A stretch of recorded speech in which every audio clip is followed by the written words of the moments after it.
ଶାଶ୍ୱତ ଅଭିନନ୍ଦନ। 2016 ମସିହାରେ ଓଡ଼ିଶା ସରକାରଙ୍କ ସଂସ୍କୃତି ବିଭାଗ, ଲଳିତ କଳା ଏକାଡେମୀ, ସାହିତ୍ୟ ଏକାଡେମୀ ମିଳିତ ସହଯୋଗରେ ଜୁନାଗଡ଼ଠାରେ ଗ୍ରୀଷ୍ମ ମହୋତ୍ସବ ଅନୁଷ୍ଠିତ ହୋଇଥିଲା।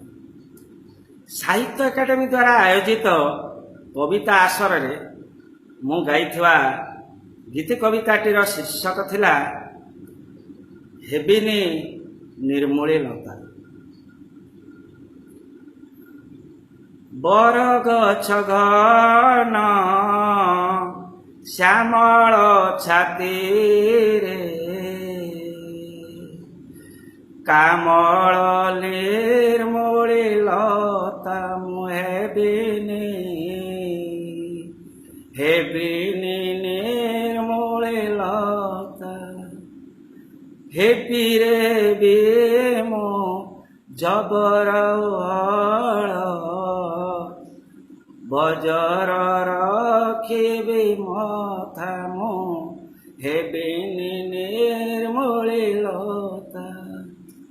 ଅନେକରେ ଏକ ସମାଜ ଗଠନ କଠିନ ସଂଗ୍ରାମ ପଥେ ମାଟିରୁ ଆଣିବି ଶକତି ସାଉଁଟି ରକ୍ତ ଝରା ପାଦ ହାତେ ସେ ହାତେ ଲେଖିବି ମୁକତିର ଗୀତ ଏ ମାଟିର ସତ ବ୍ୟଥା ମୁଁ ହେବିନି ନିର୍ମୂଳେ ଲତା।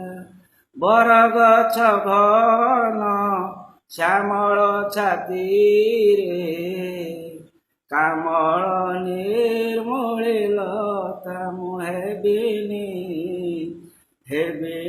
ନିର୍ମୂଳେ ଲତା। ବାର ଧର୍ମ ଭାଷା ସଭ୍ୟତା ସଂସ୍କୃତି ଶାଖାରେ ଲାଗିଲେ ଜୁଇ ବହି ଭାରସାମ୍ୟ ସତ୍ୟ ଶାନ୍ତି ପ୍ରେମ କୋହଲୁହେ ଦେବୀ ଧୋଇ ଲଙ୍ଗି ମୁଁ ଚାଲିବି ଝଡ଼ ଝଞ୍ଜା ଜନ୍ତା ଗଣମୁକ୍ତି କ୍ରାନ୍ତି ରାସ୍ତା ମୁଁ ହେବିନି ନିର୍ମୂଳେ ଲତା। ବରଗଛ ଘନ ଶ୍ୟାମଳ ଛାତିରେ କାମଳ ନିର୍ମୂଳେ ଲତା ମୁଁ ହେବିନି ନିର୍ମୂଳେ ଲତା। ରକ୍ତସିକ୍ତ ପାଦ ଚିହ୍ନତ ରହିବ ଦେଖି କ୍ରାନ୍ତି ବୀର ସତ ରକ୍ତସିକ୍ତ ପାଦ ଚିହ୍ନତ ରହିବ ଦେଖି କ୍ରାନ୍ତି ବୀର ସତ ଖଞ୍ଜି ବୁଦ୍ଧି ବଳ ସଂଗ୍ରାମ ସଫଳ କରି ଉଡ଼ାଇବେ ନେତ ଥିଲେ ମୁଁ ନଥିଲେ ରଗତେ ଲେଖିବେ ସାମ୍ୟ ମୁକ୍ତି ଶାନ୍ତି ବାର୍ତ୍ତା ମୁଁ ହେବିନି ନିର୍ମୂଳେ ଲତା। ବରଗଛ ଘନ ଶ୍ୟାମଳ ଛାତିରେ କାମଳ ନିର୍ମୂଳେ ଲତା ମୁଁ ହେବିନି ନିର୍ମୂଳେ ଲତା।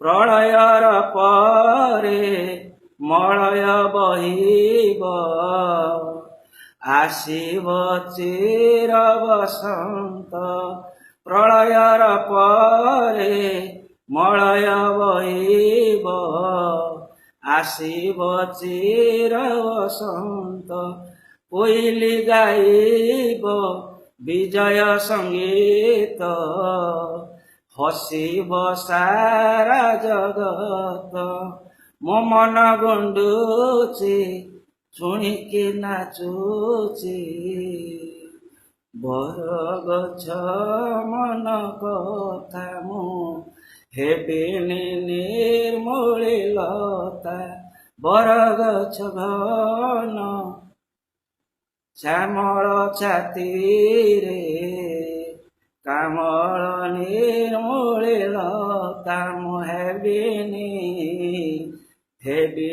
ନିର୍ମୂଳି ଲତା ହେବିରେ ବି ମୁଁ ଜବର ହଳ ବଜର ରଖିବି ମଥା ମୁଁ ହେବିନି ନିର୍ମୂଳି ଲତା ମାଟିରେ ରହିଛି ମାଟିରେ ରହିବି ସରଗ ଆସିବ ଖସି ମାଟି ବି ହସିବ ମଣିଷ ହସିବ ଦେବ ଦେବୀ ଠାରୁ ବେଶୀ ମାଟି ବି ହସିବ ମଣିଷ ହସିବ ଦେବ ଦେବୀ ଠାରୁ ବେଶୀ ମାଟିରେ ରହିଛି ମାଟିରେ ରହିବି ସରଗ ଆସିବ ଖସି ମାଟି ବି ହସିବ ମଣିଷ ହସିବ ଦେବ ଦେବୀ ଠାରୁ ବେଶୀ ଶୁଆ ଭାତ ଗୀତ ନ ଗାଇ ଗାଇବେ ବାସୁମତୀ କେତେ ମିଠା ମୁଁ ଭବିଷ୍ୟତ ସ୍ୱପ୍ନ ଦ୍ରଷ୍ଟା ମୁଁ ହେବିନି ନିର୍ମୂଳି ଲତା ମୁଁ ମୁକ୍ତିକାମୀ କ୍ରାନ୍ତି ସ୍ରଷ୍ଟା।